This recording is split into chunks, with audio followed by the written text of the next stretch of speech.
Hello friends, welcome back my YouTube channel. तो कैसे हो आप लोग? I hope you all are fine. आज का वीडियो अपन डिस्कस करेंगे अपने बहुत ही इंपॉर्टेंट सब्जेक्ट के बारे में, फार्मेकोलॉजी।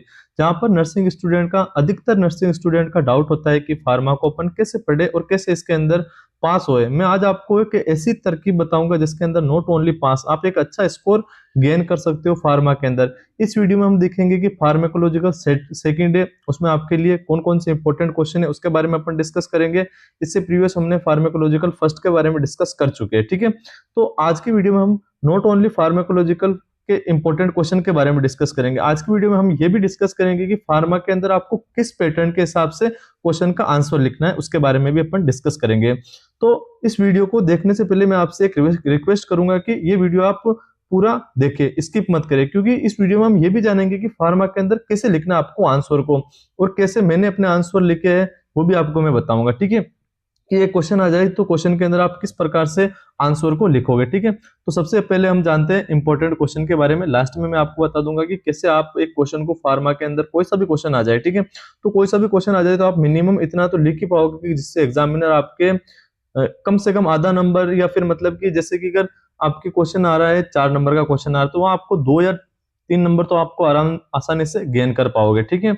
या फिर आपके अगर 8 नंबर का क्वेश्चन आ रहा है, ठीक है, अगर 8 नंबर का आ रहा है या फिर 16 नंबर का आ रहा है, तो मैं आपको अच्छे से नर्सिंग रेस्पॉन्सिबिलिटी और फार्मा के अंदर कैसे लिखना है उसके बारे में मैं आपको बता दूंगा, ठीक है। तो सबसे पहले अपन जानते हैं फार्माकोलॉजिकल सेकंड के इंपॉर्टेंट क्वेश्चन के रिगार्डिंग, ठीक है। तो यहाँ पर अपन सबसे पहले बात करते हैं अपनी जो फार्माकोलॉजिकल सेकंड है उसकी फर्स्ट यूनिट में यहाँ पर आपके ओनली फॉर एक ही क्वेश्चन है। यहाँ पर वो क्वेश्चन है आपका एंटीहिस्टामिन, ठीक है। आप इस क्वेश्चन को पढ़ सकते हो। एंटीहिस्टामिन क्या होते हैं, एंटीहिस्टामिन के मेन इसका क्लासिफिकेशन जरूर देख लेना आप, ठीक है। इसके बाद में अपन नेक्स्ट बात करते हैं यूनिट नंबर सेकंड के। यूनिट नंबर सेकंड में आपको सबसे पहले अपना आता है डायूरेटिक एंड एंटी डायूरेटिक। यहाँ आप डायूरेटिक को अलग भी पढ़ सकते हो, एंटी डायूरेटिक को भी अलग पढ़ सकते हो, ठीक है।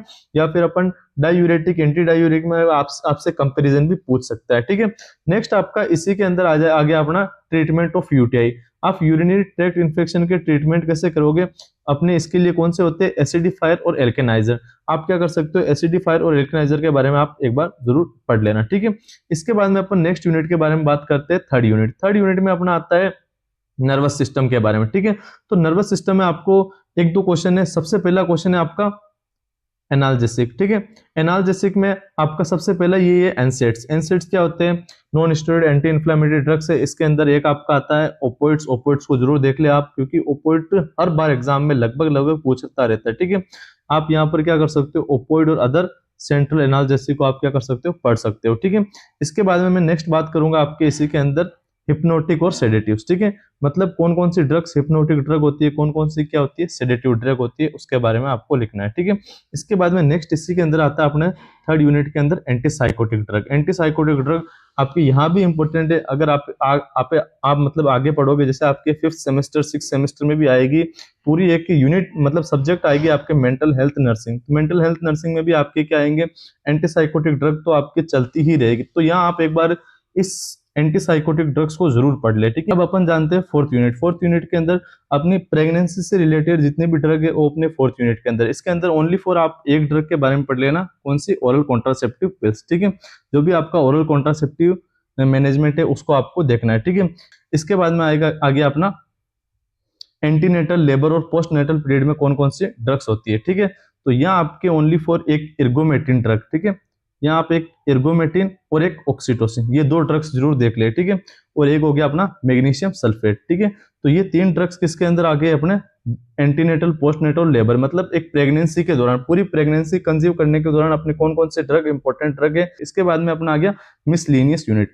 ये सबसे मैं कहूंगा कि फार्मा के अंदर सबसे जो इंपॉर्टेंट यूनिट है, सबसे पहली तो यूनिट है आपकी फार्मेकोलॉजिकल फर्स्ट के अंदर फार्मेकोडायनेमिक और फार्मेकोकाइनेटिक। और सेकंड मोस्ट इंपॉर्टेंट यूनिट है आपके मिसलिनियस। मिसलिनियस में आपको क्या क्या पढ़ना है, ठीक है। मिसलिनियस में आपको सबसे पहला ही क्वेश्चन आ गया अपना drug use for de addiction, ठीक है। एक डी एडिक्शन मतलब एडिक्ट हो गया पर्सन, किसी ड्रग के क्या हो गया, एडिक्ट हो गया। तो उसके लिए आप कौन कौन सी, जैसे यहाँ पर आपसे पूछता है मोस्ट कॉमनली डिसुल्फिराम, कौन सी, डिसुल्फिराम। डिसुल्फिराम के बारे में पूछेगा कि डिसुल्फिराम का पूरा मैनेजमेंट लिखो, ठीक है। तो आपको पूरा क्या करना है, डिसुल्फिराम का मैनेजमेंट लिखना है। डिसुल्फिराम कितनी डोज होती है, कितना आप मतलब नर्स की क्या क्या रोल होता है, क्या क्या रिस्पॉन्सिबिलिटी होती है, कब कॉन्ट्रा इंडिकेशन होता है, कब इंडिकेशन होता है, सारी चीजें आपको लिखनी है। ठीक है, नेक्स्ट आ गया अपना ड्रग्स यूज्ड इन सीपीआर और इमरजेंसी। ठीक है, मतलब ये यूनिट अपनी इंपॉर्टेंट, यहाँ से आप ये समझ लो कि आपके कम से कम 15 नंबर के क्वेश्चन यहाँ से फिक्स है इस यूनिट से। एक यूनिट भी पढ़ लेना आपने तो भी फार्मा लगभग लगभग आपके ये 2 यूनिट, एक सबसे पहले अपना क्वेश्चन आ गया फार्माकोडायनेमिक फार्माकोकाइनेटिक्स और दूसरा आ गया आपका मिसलिनियस। यहाँ से एक या दो क्वेश्चन तो 110% फिक्स है फंसते। ठीक है, तो सबसे पहले अपना क्या हो गया, डी एडिक्शन। ठीक है, इसके बाद में क्या हो गया, इमरजेंसी और सीपीआर के अंदर कौन कौन से ड्रग्स यूज में आती है। ठीक है, इसके बाद में हो गया अपना नेक्स्ट हो गया अपना एंटीडोट्स। ठीक है, एंटीडोट्स क्या होते हैं, ठीक है, मतलब आप कम से कम 10 एंटीडोट्स तो कम से कम याद कर लेना। ठीक है, एंटीडोट्स क्या होते हैं कि कोई का मतलब क्या हो गया, ज्यादा सेवन हो गया तो वहां आप क्या कर दो दोगे, एंटीडोट दोगे। ठीक है, जैसे कि आपका विटामिन के का एंटीडोट क्या हो गया, अपना वारफेरिन हो गया, या फिर अपना पैरासीटामोल का एंटीडोट क्या हो गया, अपना एन एसिटाइलिन हो गया। ठीक है, तो यहाँ आपको कम से कम 10 एंटीडोट तो आप पढ़ ही लेना। ठीक है, तो सबसे पहले इस यूनिट के अंदर इंपॉर्टेंट क्वेश्चन क्या था अपना, drug use in de addiction. De addiction में कौन कौन सी ड्रग यूज में लेते हो। ठीक है, सेकंड क्वेश्चन क्या था अपना, सीपीआर इमरजेंसी में कौन कौन सी ड्रग यूज में आती है। थर्ड क्वेश्चन अपना क्या है, एंटीडोट के बारे में। एंटीडोट आपको कम से कम 10 एंटीडोट आपको याद करने हैं। ठीक है, इसके बाद में क्या होगा, वैक्सीन और सीरा के अंदर कभी कभी यहाँ पर क्या पूछ लेता है आपसे, डिफरेंसेस पूछ लेता है कि वैक्सीन और सीरा के अंदर क्या क्या डिफरेंसेस है। ठीक है, फिर आ गया अपना इम्यूनोसप्रेसेंट ड्रग और इम्यूनो स्टिमुलेंट। इम्यूनोसप्रेसेंट क्या होता है कि आप जैसे कि ऑर्गन ट्रांसप्लांट होता है या फिर कोई आपको बीमारी हो रही है। ठीक है, तो वहां आपकी क्या होती है, इम्यूनिटी कम होती है। ठीक है, तो या फिर आपको ऐसी कौन कौन सी ड्रग होती है जो आपकी इम्यूनिटी को सप्रेस करने, मतलब इम्यूनिटी को कम करने के लिए जो ड्रग यूज में आती है उसी को अपन क्या बोलते हैं, इम्यूनो सप्रेसेंट ड्रग बोलते हैं। ठीक है, ये मोस्टली कब यूज में लेते हैं अपन, जैसे अपने को आपको क्या करवाना हो, मतलब आपको जैसे कि ऑर्गन ट्रांसप्लांट करवाना हो तब अपन क्या देते हैं, इम्यूनो सप्रेसेंट ड्रग देते हैं। ठीक है, तो ये अपना क्या हो गया, नेक्स्ट यूनिट के बारे में हो गया। अब अपनी कितनी यूनिट हो गई, अपनी 6 यूनिट कंप्लीट हो गई। ठीक है, इसके बाद में लास्ट सेकंड लास्ट यूनिट आती है अपनी। इसके बाद में अपन पढ़ेंगे कि जो आपका आयुष है, आयुष के अंदर कौन कौन सी इंपोर्टेंट है। ठीक है, यहाँ पर आप एक क्वेश्चन पढ़ लेना आयुष। ठीक है, आयुष के बारे में। ठीक है, लास्ट यूनिट आती है अपनी फंडामेंटल प्रिंसिपल ऑफ प्रिस्क्राइबिंग, मतलब आप फंडामेंटल प्रिंसिपल क्या क्या होता है एक ड्रग प्रिस्क्राइब करने के। ठीक है, तो यहाँ पर क्या होता है, सबसे पहले prescriptive role of nurse practitioner. एक नर्स प्रैक्टिशनर का प्रिस्क्रिप्टिव रोल क्या क्या होता है उसके बारे में देखना है, और प्रिस्क्राइबिंग का प्रिंसिपल क्या होता है कि आप किससे प्रिस्क्राइब कर रहे हो तो उसका प्रिंसिपल क्या होता है। ठीक है, स्टेप क्या होते हैं प्रिस्क्राइबिंग के, और legal ethics related to prescribing. मतलब ये जो शुरू के 3 क्वेश्चन है ये आप जरूर देख ले। ठीक है, तो ये था हमारा पूरा वीडियो किसके बारे में, नर्स फार्माकोलॉजिकल सेकंड के इंपॉर्टेंट क्वेश्चन के बारे में। अपन ने 8 यूनिट देखी, 8 यूनिट के इंपॉर्टेंट क्वेश्चन के रिगार्डिंग अपन ने देख लिए कि कम से कम 12 13 15 क्वेश्चन होंगे जो आपको पढ़ ही लेने हैं। ठीक है, अब अपन बात करेंगे मोस्ट इंपॉर्टेंट चीज के बारे में कि आपके कोई सी भी ड्रग आ गए तो ठीक है, तो ड्रग के अंदर आप फार्मा में कैसे लिखेंगे। ठीक है, या फिर मैंने अपने एग्जाम में कैसे लिखा है, जैसे आप अच्छा नंबर गेन कर पाओगे और अच्छे ऐसे लिख पाओगे। ठीक है, मतलब आपको कुछ याद नहीं आ रहा फिर भी आप क्या कर सकते हो, कुछ ना कुछ लिख सकते हो। ठीक है, तो वो कैसे करना है उसी के बारे में बताऊंगा। ठीक है, तो यहाँ जानते हैं जैसे अपना आ गया डी एडिक्शन ड्रग आ गया। ठीक है, drugs used in de addiction. ठीक है, तो डी एडिक्शन ड्रग के बारे में आ गया, तो डी एडिक्शन ड्रग के बारे में अपन क्या क्या लिखेंगे उसके बारे में अपन बात करते हैं। तो सबसे पहले आपको पॉइंट लिखना है पहले नंबर पे इंट्रोडक्शन। ठीक है, इंट्रोडक्शन में क्या लिखोगे कि जैसे कि डी एडिक्शन है तो डी एडिक्शन क्या हो गया अपना, डी एडिक्शन ड्रग क्या होती है, कब यूज में आती है उसके बारे में लिखना है। ठीक है, डी एडिक्शन ड्रग क्या होती है, ऐसी ड्रग जो क्या होते हैं, जैसे आप क्या हो गए सब्सटेंस एब्यूजर, मतलब किसी की ड्रग के प्रति आप क्या हो गए एडिक्टिव हो गया, तो उसी को रिड्यूस करने के लिए अपन क्या करते हैं डी एडिक्टिव ड्रग देते हैं। ठीक है, मतलब विड्रॉल सिम्टम्स बोल दो या फिर अपना क्रेविंग सिम्टम्स हो गया, या फिर ये क्या करती है रिलेप्स करती है रिस्क को। ठीक है, वही अपनी क्या कहलाती है डी एडिक्टिव कहलाती है। ठीक है, इसके बाद में नेक्स्ट अपना आता है डेफिनेशन। ठीक है, इंट्रो के बाद में आपको क्या लिखना है डेफिनेशन। ठीक है, डेफिनेशन में क्या लिखना है, डेफिनेशन में लिखना है कि जैसे de addictive drug or pharmacological agent used to manage withdrawal and maintain करता है आपके एब्स्टिटेंट को, ये अपने क्या कहलाते हैं डी एडिक्टिव ड्रग्स कहलाती है। ठीक है, इसके बाद में अपन नेक्स्ट बात करते हैं क्लासिफिकेशन की। ठीक है, क्लासिफिकेशन अपन डी एडिक्टिव के क्लासिफिकेशन की बात करेंगे तो जैसे कि आपका अलग अलग क्लासिफिकेशन हो गया, जैसे कि कोई अल्कोहल के प्रति डिपेंडेंस हो गया। ठीक है, तो वहां आप क्या देते हैं मोस्ट कॉमनली आप देते हैं डिसुल्फिराम, ठीक है, डिसुल्फिराम हो गया, या फिर आपका क्या हो गया अपना, जैसे यहाँ पर आपने लिख दिया है एल्कोहल, ठीक है, एल्कोहल, एल्कोहल के प्रति एल्कोहल डी एडिक्टिव, ठीक है, यहाँ पर आपका हो गया डिसुल्फिराम हो गया, और एक आपका हो गया नेल्ट्रेक्सोन, ठीक है, तो ये अपना क्या हो गया एल्कोहल हो गया। फिर आप हो गया ओपोइड के प्रति, मतलब ओपोइड एनाल्जेसिक के प्रति आप क्या हो गया डिपेंडेंस हो गया, तो वहां आप क्या दोगे उसके बारे में लिखना है, ठीक है। इसके बाद में जैसे कि अपना हो गया अपना मैकेनिज्म ऑफ एक्शन, ठीक है, अपनी कोई सी भी ड्रग आ गई, सबसे पहले आपने क्या लिखा है इंट्रोडक्शन लिखा है, फिर आपने डेफिनेशन, फिर आपने क्लासिफिकेशन, अब क्या लिखोगे mode of action. Mode of action क्या होता है कि अपनी बॉडी के अंदर ये ड्रग कैसे इफेक्ट करी, वही अपना क्या कहलाता है मोड ऑफ एक्शन कहलाता है, ठीक है। इसके बाद में अपन नेक्स्ट बात करेंगे इंडिकेशन, ठीक है, इंडिकेशन अपने कितने पॉइंट हो गए, 1 2 3 4 और 5, ठीक है।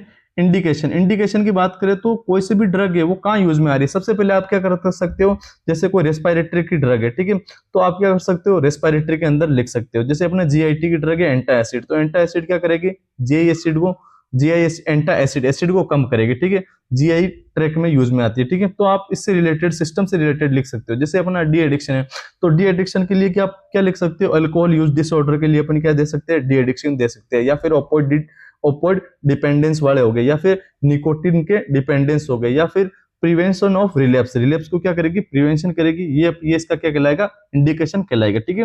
नेक्स्ट अपन पॉइंट की बात करेंगे कॉन्ट्रा इंडिकेशन, ठीक है, मतलब ड्रग का क्या लिखेंगे कॉन्ट्रा इंडिकेशन लिखेंगे।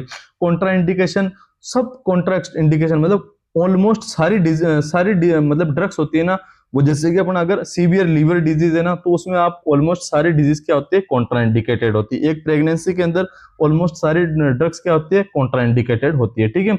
या फिर हाइपर सेंसिटिविटी टू ड्रग, ये तो आप सबके अंदर लिख सकते हो, कौन सा पॉइंट हाइपर सेंसिटिविटी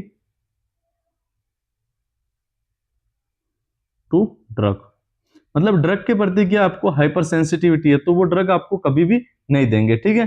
तो ये हो गया अपना 6 पॉइंट, कौन कौन से introduction, definition, classification, mode of action, indication, Contra indication. इसके बाद में अपन बात करेंगे साइड इफेक्ट की, ठीक है, मतलब हर ड्रग का अपना अपना एक साइड इफेक्ट होता है, जैसे कि कॉमन साइड इफेक्ट हो गया आपके हेडेक हो गया, नोजिया हो गया, या फिर अपना मेटेलिक टेस्ट हो गया, ठीक है, तो ये अपने साइड इफेक्ट होते हैं, ठीक है। इसके अलावा डिजीनेस हो गया, चक्कर आना, तो ये अपने क्या हो गया साइड इफेक्ट हो गया। इसके अलावा नेक्स्ट पॉइंट आएगा अपना 8वां पॉइंट रोल ऑफ नर्स, ठीक है।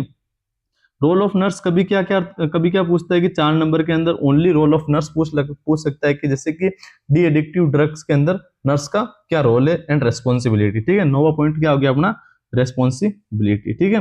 तो ये आपका मैंने क्या बताया एक फॉर्मूला बताया है जिसमें आप क्या कर सकते हो सारे ड्रग में यूज में ले सकते हो कि कोई सी भी ड्रग आ गई जिसके बारे में आपको थोड़ा सा पता नहीं है, ठीक है, ओनली फॉर जैसे कि डी एडिक्टिव नाम से पता लग रहा है कि जो एडिक्शन क्या खत्म करती है वो अपनी क्या कहलाती है डी एडिक्टिव कहलाती है।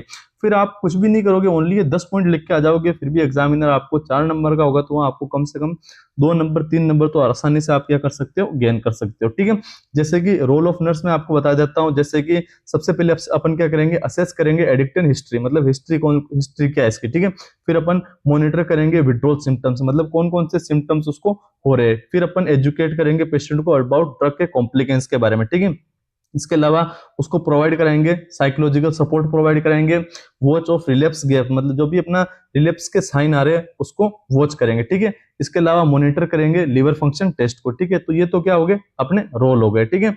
अब अगर अपन रेस्पॉन्सिबिलिटी की बात करें तो रेस्पॉन्सिबिलिटी लगभग आप सबके अंदर लिख सकते हो। सबसे पहले हो गया अपना एक्यूरेट करेक्ट डोज, ठीक है, एक्यूरेट करेक्ट डोज, सबसे पहले आपको क्या करना है करेक्ट डोज को देना है, ठीक है।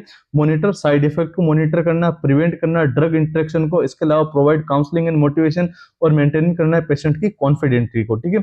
और इसके अलावा वाइटल साइन को आप मॉनिटर कर सकते हो, ठीक है। तो ये अपना क्या हो गया रेस्पॉन्सिबिलिटीज हो गई। तो ये था हमारा वीडियो किसके बारे में फार्माकोलॉजी के बारे में, फार्माकोलॉजी के सेकंड के इंपॉर्टेंट क्वेश्चन के रिगार्डिंग में हमने देखा है। इसके बाद में सबसे जरूरी चीज मैंने आपको यहाँ बताई है वो क्या थी, आप फार्मा के अंदर कैसे लिख सकते हो उसके बारे में हमने डिस्कस किया है। थैंक यू गाइज, अगर ये वीडियो आपको समझ में आई तो आप लाइक और शेयर करें अपने क्लासमेट्स के साथ, ताकि वो भी इस वीडियो को देख सके और वो भी पता कर सके कि आप फार्मा के अंदर डरे नहीं और कैसे अपने फार्मा सब्जेक्ट को आसान बनाएं, ठीक है। Thank you guys.